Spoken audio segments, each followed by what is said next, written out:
আসসালামু আলাইকুম। তো আমরা একটা নিসান এক্সটেল গাড়ির কাজ করছি। তো আমরা প্রথমে মিটার স্টার দিয়েছি, চেক করলাম। চেক করার পর দেখি আপনার কম্প্রেসার ছেড়ে দিতে মিটার আপনার 100 দেখাচ্ছে, 80-তে আসে, 100-তে যায়, 80-তে থাকে। হঠাৎ ঠান্ডা ছেড়ে দিচ্ছি।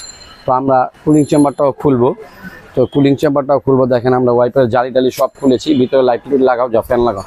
দেখেন ওয়াইপারের জালি টালি লাগিয়ে খুলে ফেলেছি। এখন ওই যে ভিতরে হট পাইপ খুললাম, লাইট দাও। দেখেন ভিতরে হট পাইপ খুললাম, চেম্বারের পাইপ খুললাম। তো আমরা এখন পুরো সামনের আউটলুক যা আছে সব খুলে ফেলবো এখানে। এখন খুলে আমরা ভিতরে পুরো ড্যাশবোর্ড খুলবো। ভিতরে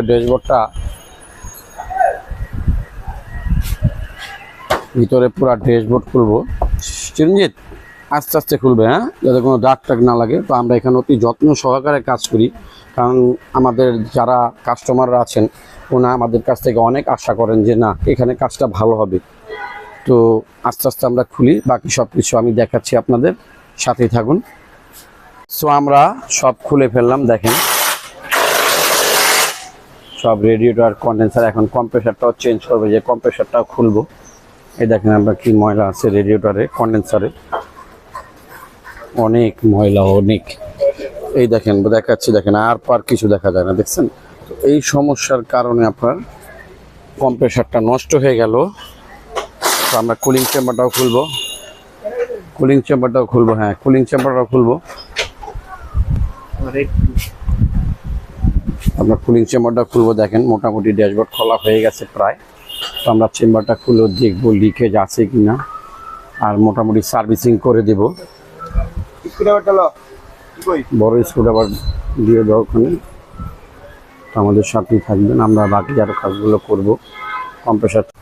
তো ফাইনালি আমরা গাড়ি গ্যাস চার্জ করলাম, একটা রিকন্ডিশন কম্প্রেসার লাগাই দিলাম। দেখেন মিটার কত দেখাচ্ছে, দেখাও। মিটার দেখাচ্ছে আপনার 35-এর মতো। তারপর ঠান্ডা হচ্ছে সেই পুরা কুল গাড়ি। উনি ড্রাইভার সাহেব বলতেছেন যে ভাইয়া কাঁথা নিতে হইব, ঠিক আছে? তো আসেন জিজ্ঞেস করি ভাইয়াকে। ভালো আছেন ভাইয়া? ভাইয়া কাঁথা নিতে হবে নাকি? কম্বল টম্বল লাগবে? দরকার। কেমন ঠান্ডা? কেমন? সেই ঠান্ডা, হ্যাঁ, আগে এরকম ছিল না। কম্প্রেসারটা সে হয়েছে না? যাই হোক, সমস্যা নাই। আপনি খুশি তো ঠান্ডায়? দাদা সম্পর্কে কিছু বলবেন?